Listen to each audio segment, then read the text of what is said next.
Since 2016, I've been basically every summer to Greenland. It's breathtakingly beautiful. It's vast. It's the nature and the scale that you have on these glaciers and mountains and icebergs it's like visual poetry that, as a storyteller and a filmmaker, I can never wait to get back.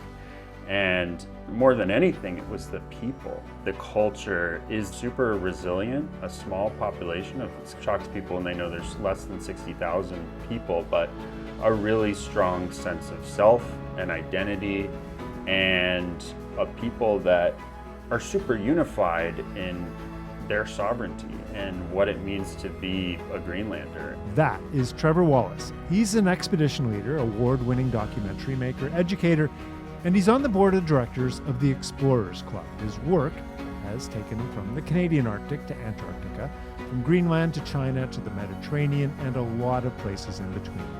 In 2024, he became a fellow of the Royal Canadian Geographical Society. I'm really happy to have him kicking off our 8th season of Explore, a Canadian Geographic podcast. Welcome to all you explorers out there, armchair and in motion. I'm your host, David McGuffin. How was your holiday season? I hope it was a good one, with just enough and not too much. I was lucky enough to spend my New Year with family in London, the UK one, which, despite Brexit and a host of other problems, is still an amazing city to walk around and explore. It remains an imperial city to the naked eye, its architecture and scale. It's also a city where a notion of what exploration means was defined, like sticking flags into large chunks of the world and claiming it as their own. Problematic for a lot of reasons. And one of the results is that by claiming a lot of the world came back and claimed London, which has, without question, made it a far more interesting place. I haven't eaten better food in a one-week stay anywhere in the world, from Indian to Sichuan to Thai at Speedboat Bar in Notting Hill, to the steak and ale pie at the Lamb and Flag in Covent Garden. All of it was delicious and the product of a multicultural stew. It goes way beyond food, too, of course, to fashion and music, design, culture, the arts. It is a vibrant, multicultural city. And yes, of course, we can point to all of this in Canada, especially in our big cities. No other country embraces immigration like we do. And at this moment in history, I found it heartening to see that attitude embraced somewhere else. Sometimes you need to go out to see in. All right, let's get to Trevor Wallace, who has done a lot of traveling himself, including many times to Greenland. So, given current events, that's where we kicked off. Trevor Wallace, welcome to the Explore podcast. Thanks so much, David. It's awesome to be here. Awesome to chat. It's always great to get a newish fellow. I'd say you're a 2024 RCGS Fellow, so welcome to the club. And before we get into sort of your career and stuff, I want to talk about Greenland, which is in the news right now for a whole bunch of unfortunate reasons. I saw your Instagram post, which was very moving, about the time you've spent there over the last decade and just what the place means to you. And can you just describe Greenland to people who are seeing it in the news? Yeah, for me, I never saw myself as an expert on Greenland, but then I started to realize that it is relatively rare to get a chance to travel there. And working as an expedition team member with Adventure Canada since 2016, I've been basically every summer to Greenland. And it really, in the beginning, it was just an eye-opening experience of how much I didn't know, how many misconceptions, how much people just, is Greenland, is it part of Denmark? What is it exactly? They're U.S. Army bases? Does it belong to the U.S.? There's just so much confusion about what Greenland is. And then once you actually get there, what an incredible, it's breathtakingly beautiful. Mm-hmm. It's vast. It's the nature and the scale that you have on these glaciers and mountains and icebergs it's like a visual poetry that, as a storyteller and a filmmaker, I just was like, I can never wait to get back. And more than anything, it was the people, the folks that I was introduced to. My very first project, I was part of the Young Explorer program. It was a collaboration between the Explorers Club and Adventure Canada. I shot a short film on Inuit Kayumayatukanit, the Inuit traditional knowledge systems mostly focusing in the Canadian Arctic in Inuit Nunangat, but also in Greenland as well. So I did a series of different interviews, and actually one of the first encounters I had was a phone call in preparation for this film with Ayu Peter, who's a really prominent activist and lawyer who has spoken out on a lot of different issues, and actually seen her pop up in some of these in the news of late. And just her ability to explain how Greenlanders, Kalidasisut, the language there, the culture is this super resilient, a small population of, it shocks people and they know there's less than 60,000 people, but a really strong sense of self and identity, and a people that are super unified in their sovereignty and what it means to be a Greenlander. And so I think when I see these things pop up in the news, I don't always love to be posting things that are super political, but in this case, it just seemed like there's just so much misinformation or just total ignorance. Most of us down south here, even south of you guys, just don't really understand where Greenland is, let alone like the larger geopolitical stakes at hand.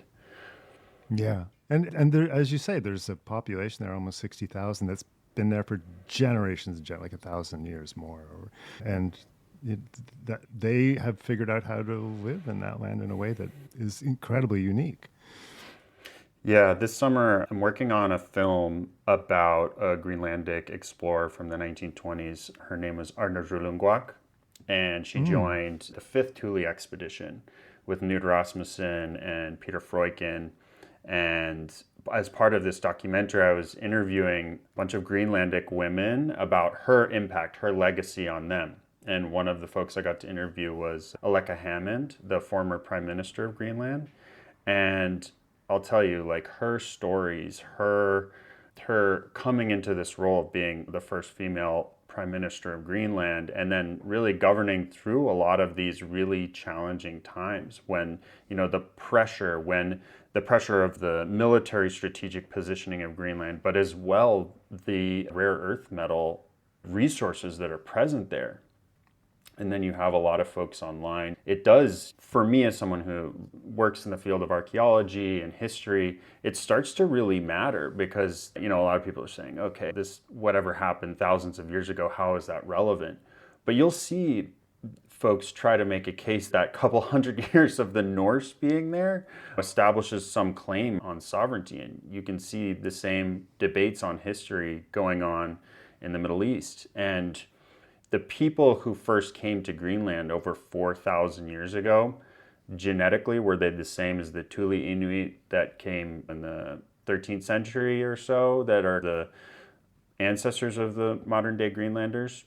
No, genetically they were different, but it was basically the same cultural continuity coming along. Whereas I think it's a bit of a stretch to say that the Norse, or was commonly known, the Vikings who were in southern Greenland, that shows that they should be part of Scandinavia or part of Denmark. It's also fascinating. That's why I keep going back to Greenland over and over again, because it's super complex. There's no, even for me, like having traveled there since 2016, I'm still learning more about what home rule exactly means.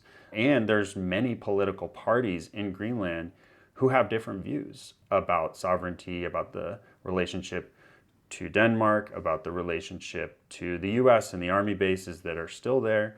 And it's very different. I think that's what's hard for a lot of Americans, is that the system and the relationship between Greenland and Denmark is just very different than anything that we have. What is the overlap then with, say, northern Canada or the Canadian Arctic and the Inuit people there? How much do you see the connections? Yeah, I see there's super deep connections. One of the trips that I was on with Adventure Canada this summer, I was lucky enough to travel with Devin Manik, who's from Kasuituk, from Resolute. And he is an Explorers Club 50 member who I nominated. He's a young man who has brought back dog sledding in Nunavut in the Canadian Arctic side, primarily through watching YouTube videos from Greenland. You have this tragic tragic events in the 1950s with the dog slaughter, when the RCMP, when all the sled dogs were almost completely wiped out, and that tradition and that livelihood was almost lost.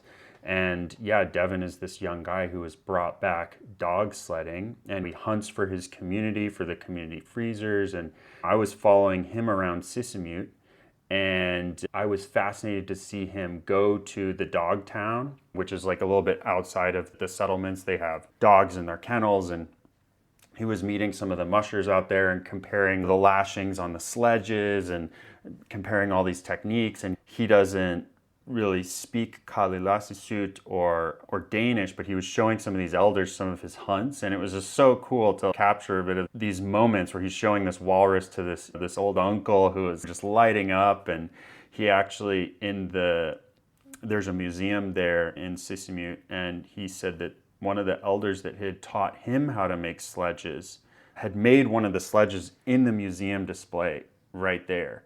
And it was basically a plein air exhibition space where they're showing sledges across the circumpolar regions from Siberia. So you can really feel like even where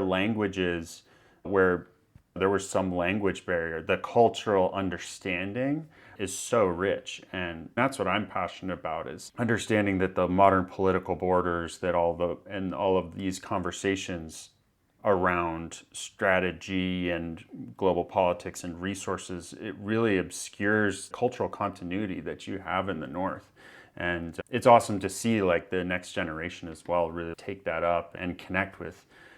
It's really also not that far. If you look across Baffin Bay, it's geographically not that far from Nunavut or Nunatsiavut. And just in terms of the sense you get about what Greenlanders want for themselves, obviously you probably haven't talked to them since all this is blown up, but in terms of, do they want self-determination? What is your feeling?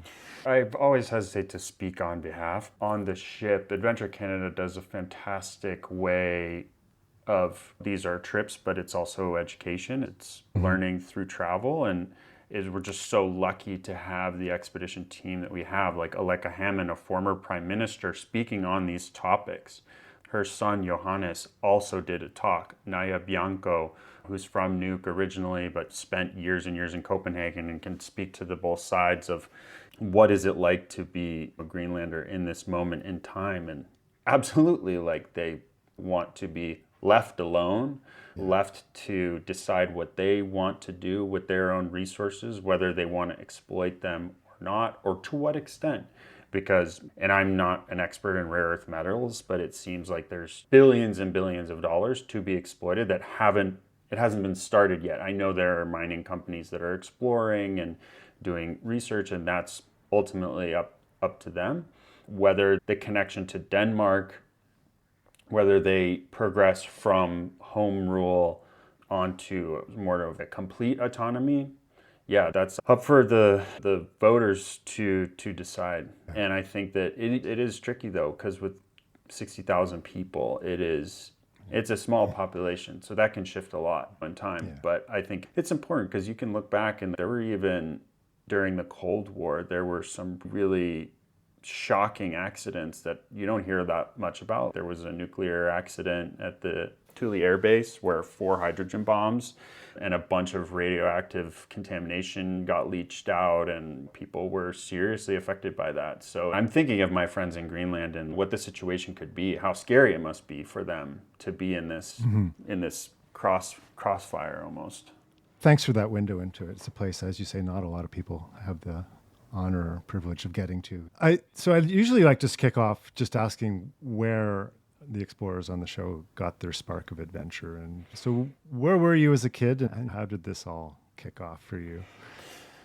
Yeah, I think for me, it was definitely in my backyard playing sort of imaginary treasure hunt. I think it was my family. It was never, if it was a birthday or a holiday, it was always some clues leading to what you were going to get. I had to work for it. But I always loved that. Yeah. And I feel like it's a lot of the work that I've done in archaeology and cultural heritage is this idea of a puzzle to solve, or like finding treasure. Yeah. Finding treasure. And ultimately the knowledge is the treasure. And I can remember if there was ever a bad storm I would love to climb this tree in my backyard. I would get like all geared up with a rain slicker, and I would just try to, if I could see that the tree was like really blowing. And I grew up in Northern California, and there was some, not crazy storms. It wasn't super cold, but sometimes you get that El Nino downfall. And I would love to get as high as I possibly could in the tree and just feel the elements. And I think that's a common thread for explorers, is just to feel small and insignificant in something much larger. Did you have access to nature where you lived?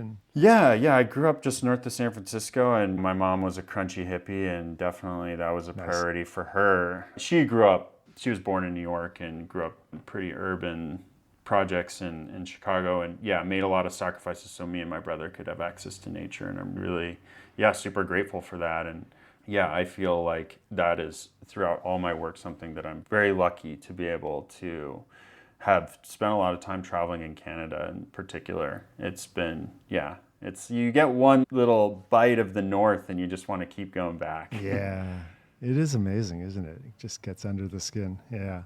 And I know we met through the Students on Ice podcast I was producing, and I know Students on Ice also played a role, I think, in you getting out there as a filmmaker and more, really. Yeah. Absolutely. Students on Ice, if you could look at any sort of turning point for me, it was as a teenager finding this, almost a lot of my friends thought it wasn't even real. They were like, this looks like a scam or something. There's a scholarship to go to Antarctica, and sure enough, I got a chance to go, and meeting the founder, Jeff Green, who ended up sponsoring me to become a student member of the Explorers Club, and then opened up to the world of, oh wow, you can be an explorer, and what does that mean? And for me, like you mentioned, storytelling is a huge part of it. Bringing back that story and blending it with the visual art of film has always been super meaningful to me. And I got that chance through SOI, borrowed a camera to go on that trip and shot my very first documentary. Which took you, I think you presented that at the Explorers Club, right? So that sort of connected you in there as like an 18, 19-year-old? Yeah. It was definitely a rough little shoddily edited film, but Jeff pulled some strings, helped me to show it to an audience. And the Explorers Club headquarters it's one of these places. It's what dreams are made of. Yeah. And you just feel surrounded by all these possibilities. And it's just similar. What I loved about SOI, and what's similar, because there's so much crossover with Adventure Canada, as well as you just, like the expedition team, the educators on board, Gobi Pye and James Raffin, just these people who are like larger than life. Yeah. They feel like these superheroes, especially as a young person. And for me, I loved it. I love being on ships. I love being on expeditions. And then I love, crossing back through, whether it's, I hope to get to an RCGS event in the next year, and club stuff as well. They're birds of a feather. It's no coincidence the Explorers Club and RCGS has a lot of crossover. Yeah, sister organizations, really, in a lot of ways. I encourage people to follow you on your Instagram, Worldwide Wallace, I think, is that right? Yeah, which I enjoy. And for the last couple of years now, you've been doing a fascinating underwater archaeology dig in Menorca in the Mediterranean. And can you just tell us a bit about what that is? Yeah. I know sometimes my feed can seem a little schizophrenic because I'm like way up in the high north in Greenland, and are like, where are you right now? But I found myself most of the time, I've been in this crazy life of being an explorer and expedition filmmaker for past 10, 15 years. But just in the past few years, I've stepped into the role of an expedition leader. I got a chance to go for a project in underwater archaeology, and I spent a few years looking for a site that would be relatively accessible. And I had a couple hints that this little cove in Western Menorca could be interesting. And it turned out I linked up with some of the Catalonian archaeologists who said, look, Trevor, we found evidence that this could be like a graveyard full of ships back in 2009, and no one's really done anything. You dive down and it's essentially an underwater museum. So I thought, okay, you don't have to tell me twice. We dive straight off of a jetty. We don't need a vessel. It's in 15 feet of water, only 3-4 meters. And since 2023, 2023, we have been uncovering not one wreck, but a series of wrecks that look, the ones that we're focusing on are 13th century, but in the cove there's Roman wrecks, there's other late antiquity wrecks. It's a gold mine, not with a lot of gold, bunch of old wood. We've started to find some things, some more, your classic treasure items, but it has been amazing experience as well to bring people into the world of underwater archaeology, because I've had some grants, but I've also funded the expedition. Since we're an independent endeavor, we don't have any big national institutions behind us. We partner with the local museum, but I've put this all together with independent archaeologists. But we have a field school, so we've brought people from all around the world with various levels of dive training, people who are just recent open water divers to really advanced tech divers, PADI master instructors, and we've trained folks how to excavate, and that has helped us fund the project. And yeah, it's been an interesting adventure. What's that? I mean, I sort of think of ground digs, and sometimes you have to go down quite deep. I mean, what's that look like when you're on the ocean floor? Yeah, so what we're working with is about a meter of sediment and seagrass roots, so dead Posidonia roots, and then some like mixed rubble above the surface of the wreck. So we have this information. Back in 2009, they were going to try to expand this little cove for the inter-island ferry, but they found in the test trenches, they basically found a bunch of pottery and wood in every single one of the test trenches. And then we knew a little bit about the composition of how far we needed to go down. So we have these essentially underwater vacuums. We connect to a Honda water pump up on a floating platform, and then we have these blue hoses that come down. The hose attaches to basically this little Y joint that makes a venturi effect.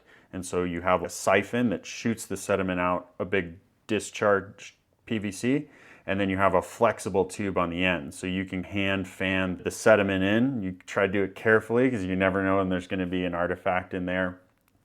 And then with the gnarlier stuff, with the Posidonia roots, we do use these sort of big, dull dive knives to carve out almost pieces of cake, and then we suck those through. And sometimes we're using little buckets to move bigger rocks to get down to the frames of the ship.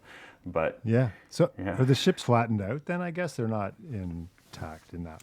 Yeah, it's an interesting, most people imagine you go down and it's Pirates of the Caribbean and the ship's still there. And you do see these images, for example, in the Weddell Sea, you have Endurance, which basically sank down and stayed in this anoxic cold environment. You have the Terror and the Erebus as well. You see those pictures and it's all pretty much intact. But our environment, in most shipwreck environments, you have the bottom 5% of the ship.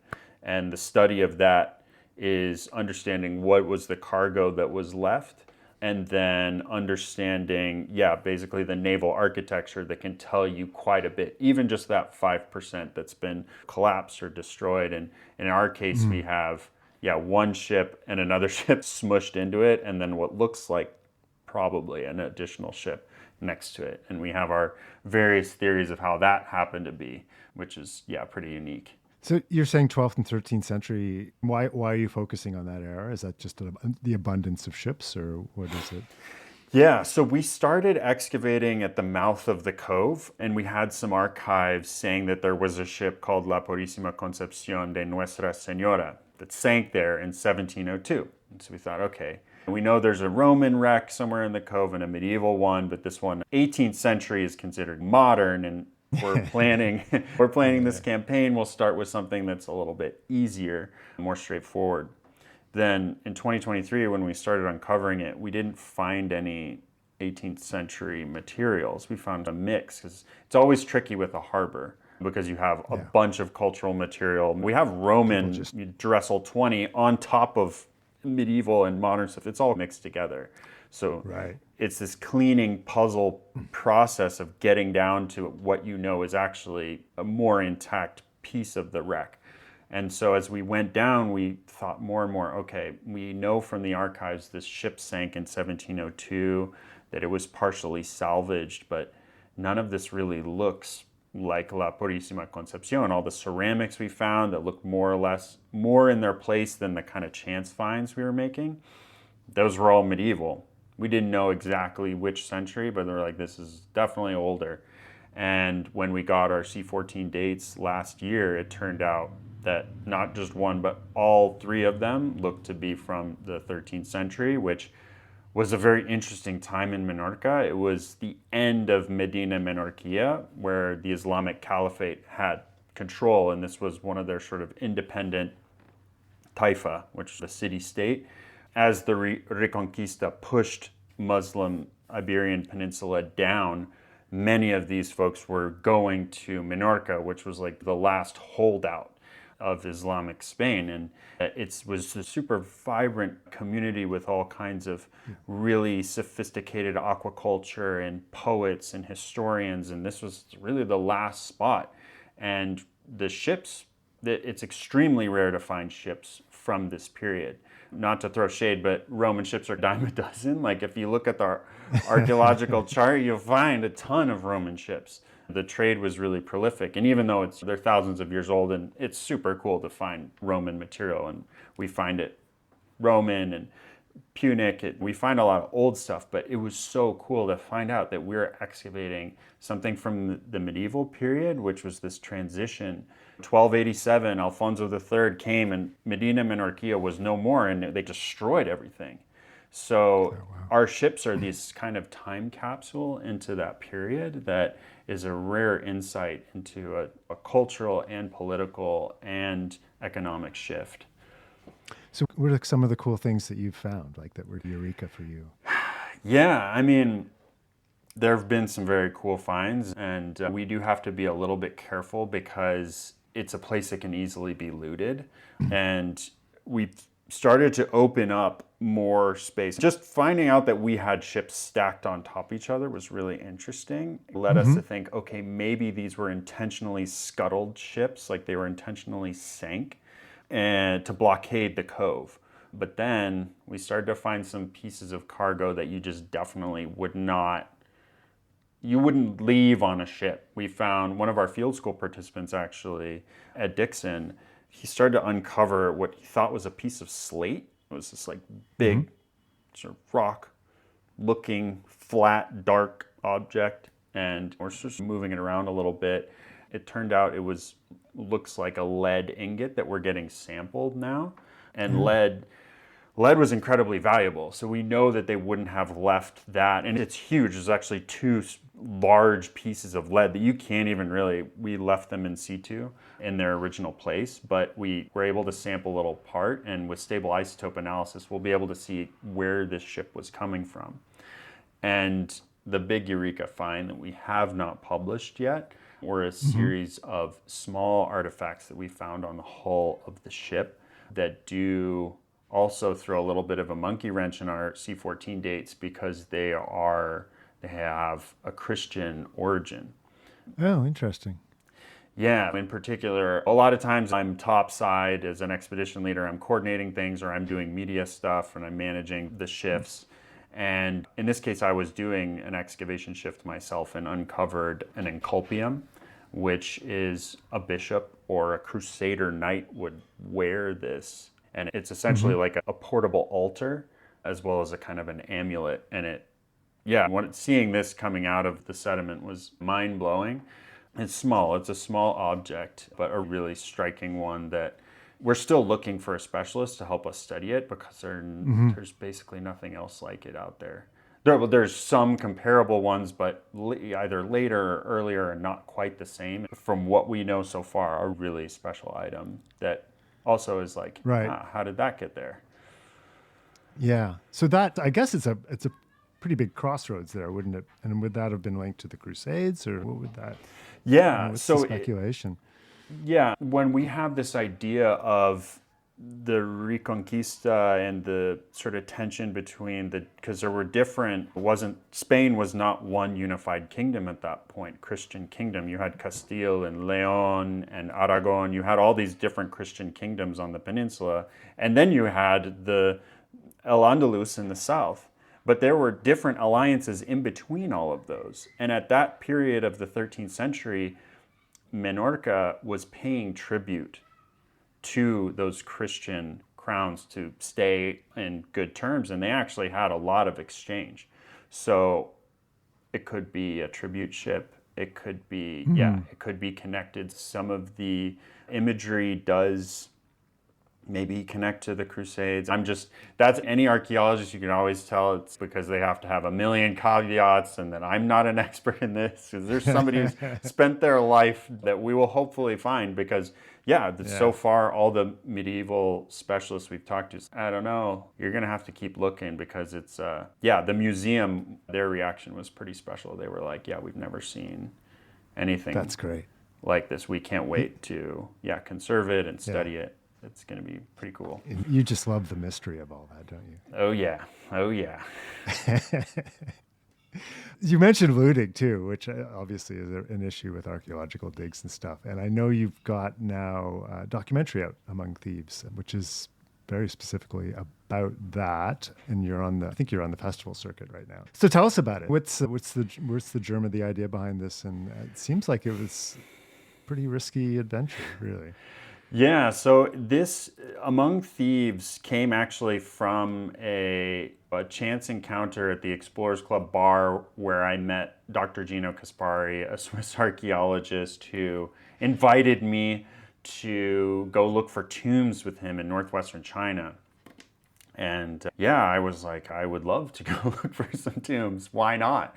That was the edge of my map. Central Asia is such an interesting, and kind of relates to our conversation earlier about these sort of cross-border zones, and where ancient cultures really stretched between and challenges our status quo.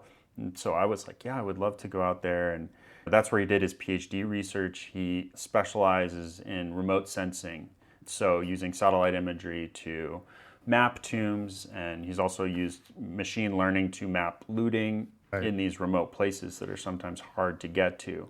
But at the end of the day... So were you in Xinjiang? Were you in like the Uyghur areas? Yeah. So we were in Xinjiang and flew into Urumqi and then went north to the border zone. There's like a little corner where basically you have Mongolia and Russia, and Kazakhstan, all in this little zone. It is a fascinating place archaeology-wise, just because it's a bit of a blank spot, no-go border zone. And even traveling through there. And also the Silk Road goes right through there, right? And you still, or at least back then, this was 2016, you have these Silk Road hubs like Kashgar, which is an incredible city. And have you been to Xinjiang? Yeah, I was in Kashgar. So that's my 9/11 story. I was in Kashgar on 9/11, like whatever that is, 150 miles from the Afghan border. It is. It's that those. It was amazing. I don't know what it's like now. This is 2001, obviously, but it was like stepping into a book of the Bible or something like that. It was these streets of guys hammering steel, or pottery makers, a whole street of pottery. It was just incredible, like incredible. I feel so lucky to have been there then, and sad about what's happened, obviously, since, too. I think you will love the sequence in Among Thieves where we find our way to Kashgar, because essentially we're up in the border zones looking for these tombs. We find that they're recently looted, and then we kind of pivot in our idea, and we say, okay, what if we try to track down where these looted objects are going? We're going to go undercover. We're going to pose as buyers. And pretty quickly that linked us with a middleman in Kashgar. And we were just like, wow, what a place. Gino had been there before. We took the train down. It goes around the Taklamakan desert, and you're just like looking out the window. And if it does, you feel like you're transported to another time and place. And all of the artisans in the streets. And it was just, so vibrant. And but also you do, even then, and we had this probably tiny window. We'd never be able to do what we did now, because it's one of the most surveilled places on the planet. And we were doing this kind of a little bit like covert stuff. And people were very careful. And in the film, we definitely try to make anonymous a lot of these folks lower on the supply chain who were dealing in illicit and looted archaeological items, because our goal was to work our way up and show, because they often find these people in these remote and rural places. I'm sure the Chinese government would love to make an example of the poor rural folks who looted some of these sites to feed their families. Whereas when it works its way up the supply chain and people are making more and more money, they have way less to fear. Yeah, it's basically, yeah, all the confidential briefs that we ended up submitting to the Hong Kong police, basically, no spoilers, but it's hard to go very far when you're showing evidence of corruption, that people are paid off to let these objects go through the art market. And but So Kashgar, Hong Kong is the hub for that? yeah, I mean, it's a broad network, and it's constantly changing, and especially the way stuff is done online, and there's ways that things can be shipped and smuggled internationally. But in terms of creating a fake paper trail or a fake provenance, Hong Kong is pretty tried and true. And especially since a lot of the trade is actually, one of the big takeaways we had was that a lot of illicit stolen artifacts in the past were going to Western collectors and museums in Europe or North America, whereas now you're finding more and more there's collectors within mainland China. Yeah. So the trade is changing. And of course, yeah, both of those places, our film is a time capsule for Xinjiang, but also for the multiple trips we took to Hong Kong, where, yeah, at that point, a lot was changing really even while we were there and doing these covert operations with undercover cameras. It was, yeah, it was risky. I wouldn't do it now. Yeah, no, I was going to say, because I'm sure organized crime is deeply involved in that, right? And were there moments where you were terrified? Yeah, I mean, I think it was good to have a buddy. To be doing this alone, I think would be really challenging. Yeah. And me and Gino, by trial and error, fortunately not too many big errors, did come across a way of, Gino would be the front man. Mm-hmm. He speaks, reads, and writes fluent Mandarin, so that's very helpful for doing that. And then he, as well, in going into some of these conversations, having a PhD in archaeology is really helpful because he can talk about these objects, especially with the dealers and the traders who want to talk with someone who will engage with them. And we found ways to boost their egos, and so they'd share quite a bit with us. Yeah. The criminal elements that we interacted with was pretty nerve-wracking because I was wearing the wire and the camera to capture it all. Yeah.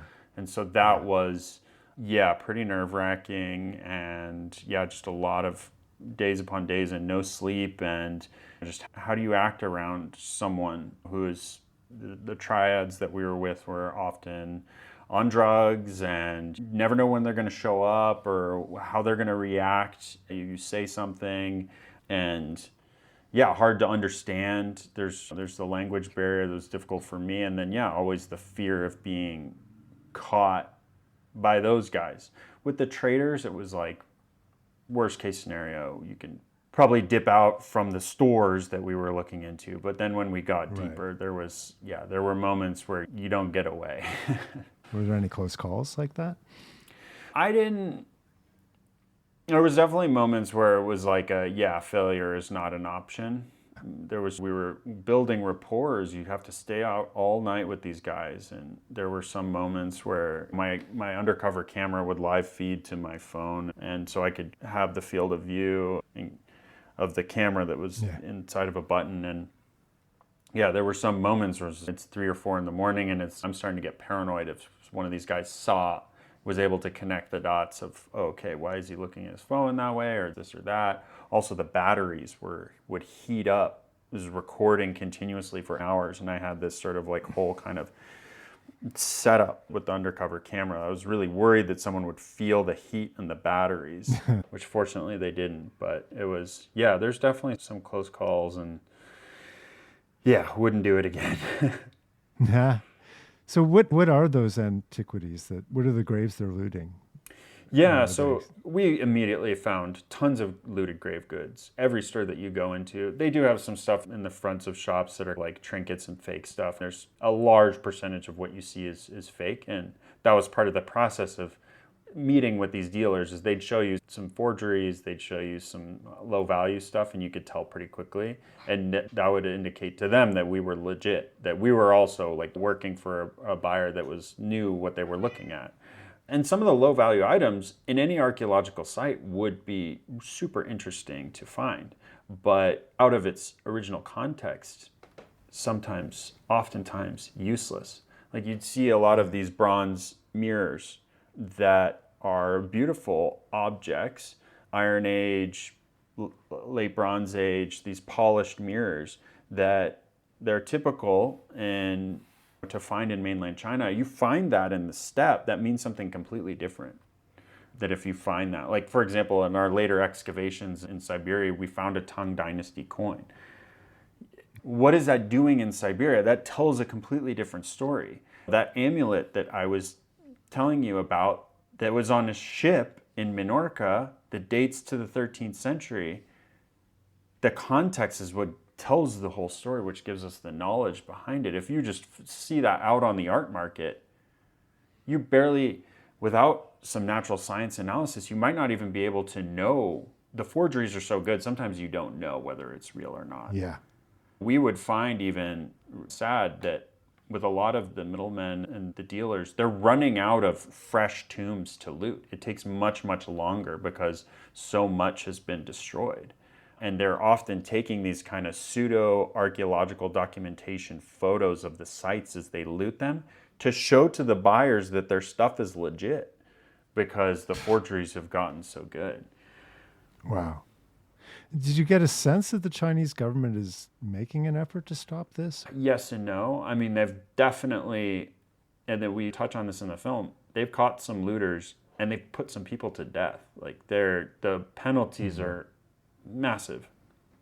And we followed some of these national treasures because what we found is that the police are not going to do anything for a low-level item. You have to prove that you're on the trail of something that is a quote-unquote national treasure, which there's a list of specific items.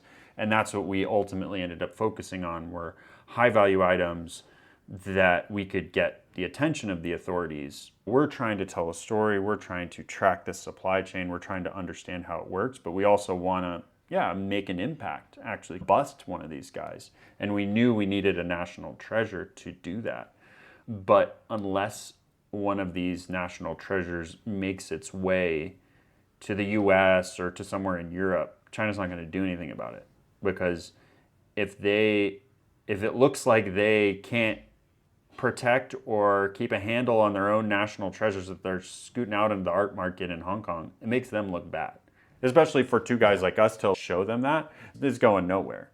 If it had turned up in the U.S., then there's going to be a big deal, and they would do a lot to reclaim that. But it's much safer for them to say that's not a real artifact or make some excuse, because what we uncovered was that corrupt officials are letting this stuff, in many cases, go to Hong Kong and then be traded on from there. Wow. That sounds like an amazing doc. So is there, obviously you're working the film circuit now, but is there a broadcaster you're hooked up with yet, or are you working on that too? Yeah, we're working on that. It is a little bit tricky, the legal aspect of the, but we've had a solid legal review on it, and I think that I think it'll resonate with folks. The doc industry is an interesting point right now. To get distribution is pretty challenging.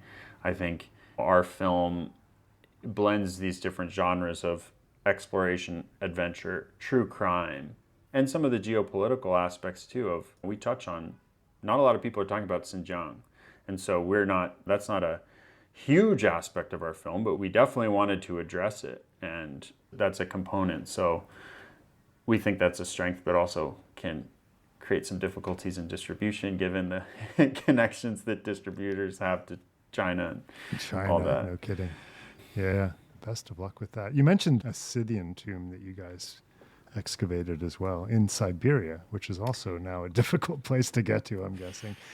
Yeah, so after those expeditions to Xinjiang and in Hong Kong, Gino was looking for a site that he could work on, and at that point in time, it was easier to work in Russia than China.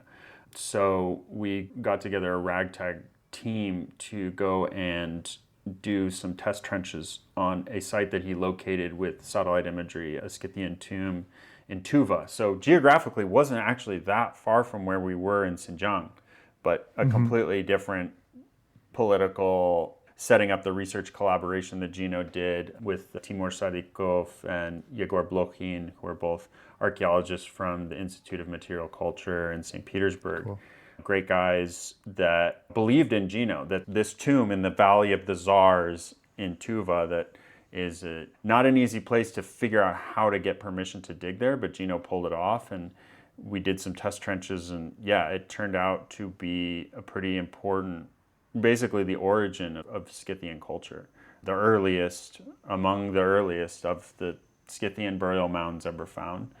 And They would be further, they'd be more Middle East, right? Or Central Asia. When I think of Scythians, I think more that heading sort of west, right? yeah, so the Scythians, you hear about them written by Herodotus primarily, the father of history, the father of lies, and he was describing these like very graphically sort of barbarian type warrior nomad kings. And then you hear about the Persians and you hear about the Egyptians and you hear about the Chinese fighting a similar people that ruled this steppe belt. And for many years, it was thought that the origins of the Scythians were in the Black Sea region, or that's where many of the richest burial mounds were found. And to classify a Scythian burial mound, they're a material culture. They didn't have their own written language, so we didn't really know exactly like how they self-identified. So we have the Scythian triad, which is animal style art, this like super graphic, usually griffins and tigers and coiled felines. This is very iconic art. You have horse gear, so they were the early innovators. 2,000 years before Genghis Khan, they had figured out the technology of horse bits. Stirrups, not yet. That's how you can tell a lot of inaccurate historical films, is that the stirrups came way later. But the way they had their saddles and their horse bits, their horse gear is very particular. And then the weapons, the sort of weapon set of these warrior elite was different than the Indo-European nomads, the Yamnaya, Andronovo cultures that came earlier, that really solidified in that first millennium BC, from the transition to the Bronze Age to the early Iron Age. There was a group of powerful nomads that figured out horseback archery, these short swords called akinox, and they figured out how oftentimes the arrows are barbed and poisoned, and Herodotus describes this all in graphic detail. And a lot of times you're thinking, okay, he's exaggerating, he's taking artistic license to describe these people. But over the course of years, we excavated the site. That was 2017 when we first did that. And then 2018, 2019, I was at that point living in Russia. In 2019, I basically lived the whole year round. And we had 5-6 months on the field site. Going into the winter, we found hundreds of secondary burials around this main kurgan, the main burial mound. That, just in recent years, one of the really cool publications, and there's been a handful of amazing publications that Gino and the Russian guys have published on the site. And one of them is actually connecting this description of Herodotus to what we actually found. Was this spectral cal cave. Like Herodotus described this like sort of super gnarly blood rite of sacrificing youths and like skewering them on horses and putting them on top of the burial mound. And we found that. We found dozens and dozens of horse burials and people on top of the burial mound. And yeah, that was a super cool publication, and where you're starting to see that even though Tuva is very far from the Black Sea and from the Middle East, and from where you find some of these historical references to this Cyrus the Great had fought against the Scythians. You see them in this, but the material culture and the cultural continuity that you have all the way to the east, like basically almost in Xinjiang in China, and that sphere of influence, these nomadic peoples that, and over the course of thousands of years, because what we found 8th, 9th century BC was hundreds of years before Herodotus even wrote about this. So yeah, it's mind-boggling. So amazing to connect those two, right? That stuff gives me tingles. I just love it. So in terms of, and I think we see, a lot of people probably seen documentaries on Saxon hordes and that kind of thing. Is it that sort of similar gravesite? Yeah, and my goal, a lot of documentaries, it's hard because archaeology is an incredibly slow process and incredibly like unpredictable. And for any kind of pitching a media budget, you're like, oh, I got to camp out here for 4 or 5 months. Yeah. And essentially Hopefully I joined. we find something. Yeah. Yeah, and you just never know. So that's why so many documentaries are made after the fact. They find something cool, a team drops in, films some of the cool finds, hopefully can get a couple moments where they're finding stuff. Whereas what I'm working on, we hope to distribute Among Thieves and use that as a kind of a springboard for really a trilogy of films that, over the course of years out there in Siberia, of a lot of uncertainty and a lot of moments where we're fighting the elements to get this knowledge from the ground. And a lot of crazy moments we found that it wasn't just this one burial mound from one time period, but there was probably 900 years later, they used it as a cemetery for this completely another steppe tribe, the Kokel people, that they wrote actually a whole book. I'm using it as like a stand to prop up my laptop, but I'll slide it out.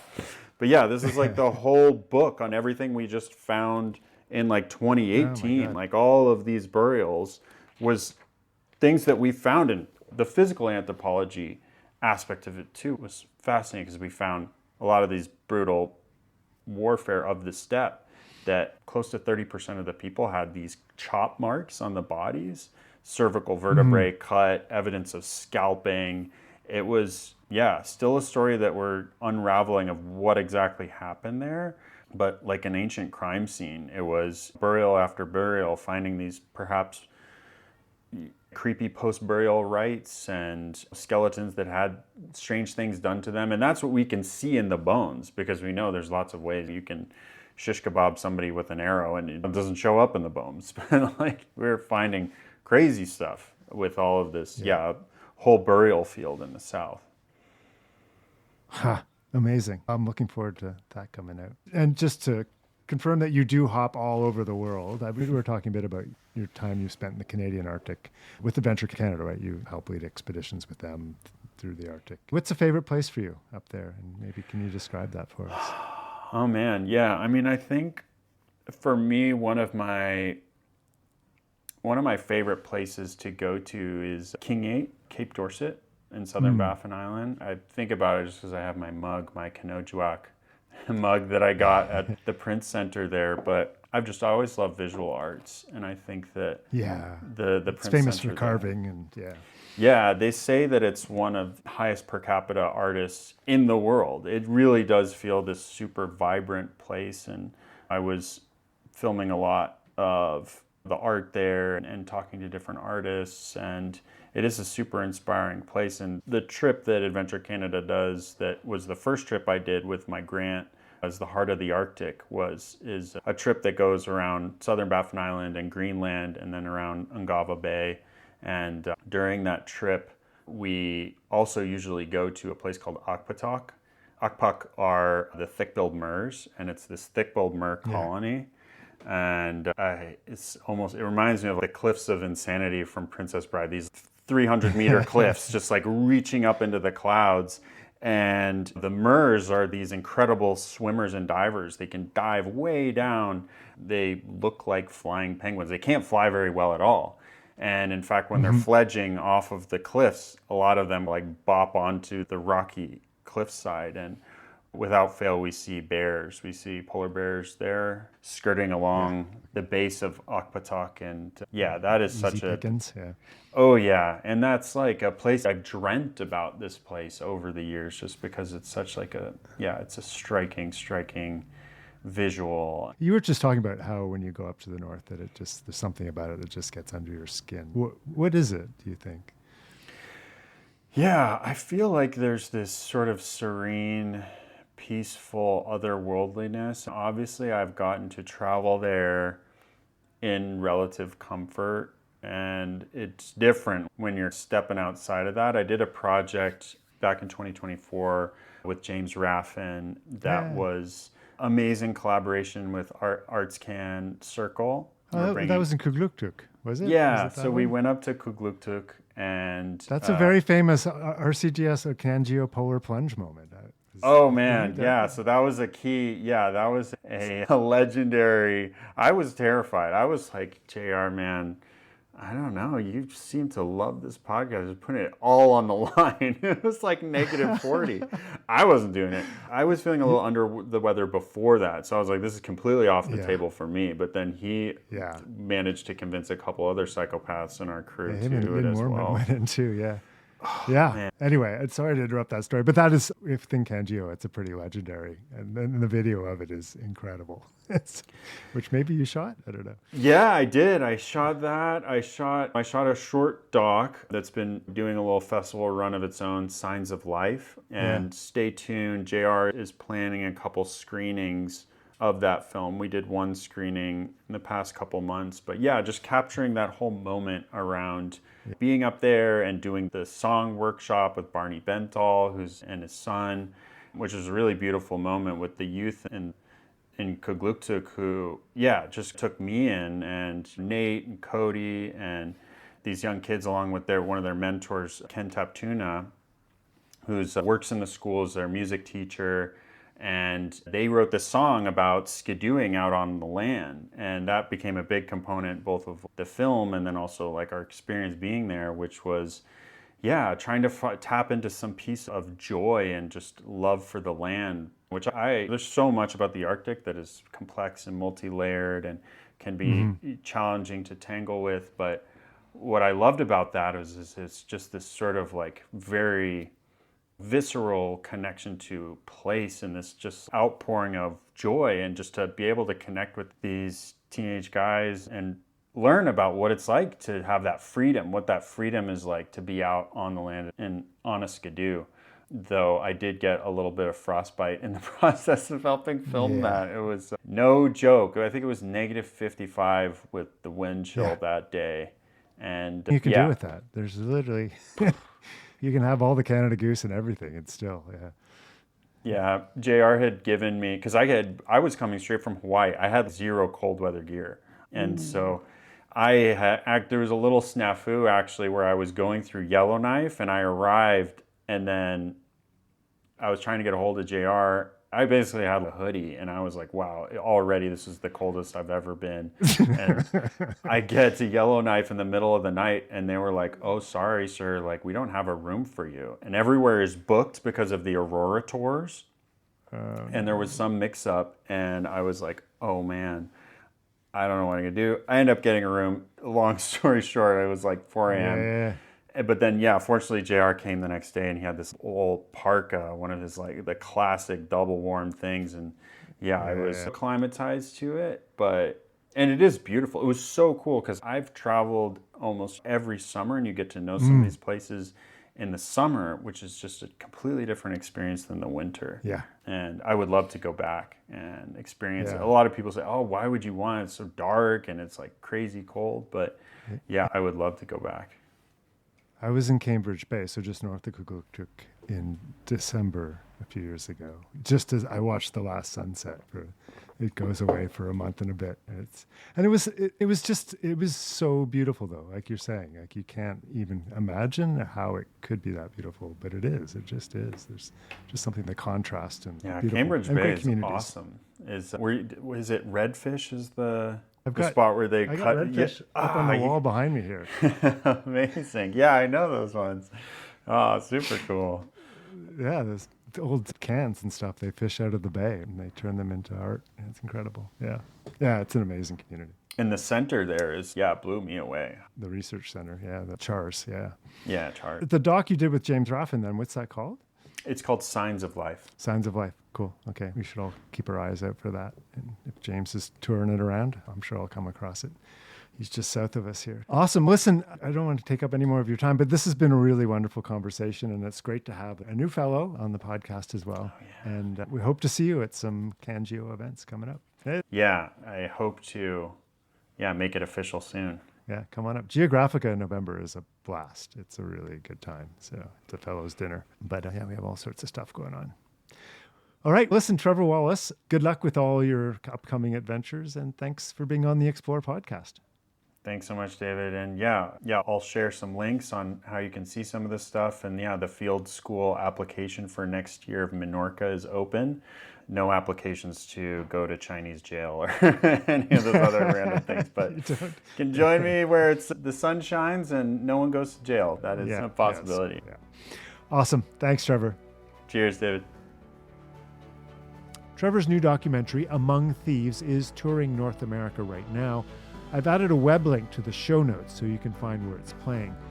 And there's also a link for his Menorca shipwreck project where you can apply to join the field school. How cool would that be?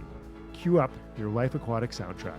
In our conversation, Trevor mentioned a couple of people who have been on this podcast, including James Raffin, talking about canoeing way back in episode 7, and Jeff Green, talking about polar expeditions and founding Students on Ice in episode 50. Both are really great talks. And listen up, we have been taking a run at reaching the top of the Canadian Places and Travel category in Apple Podcasts for the past year. And we've come really, really close. But to get to number 1, we need to dislodge Rick Steves. This is a Canadian category. And what more Canadian podcast is there than Explore? I mean, come on.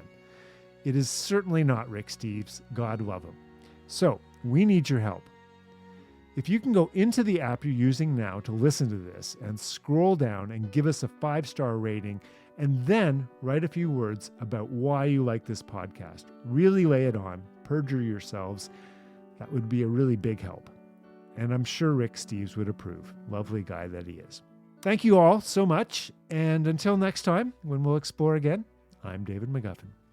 I think right now we're enjoying very much looking back at the Earth, and it's just a fantastic experience, and I just can't wait to get back and start telling people. We left Simpson about June 10th with the Fur Brigade, consisting of a number of yacht boats, each manned by 10 voyageurs. For us Inuit, it means that Inuit oral history is very strong. We flew low over every inch of the country that could be. We were hoping that he would fire at us. I guess 160 dives or so. There are shrimp, fish swimming around outside. It's just fabulous here.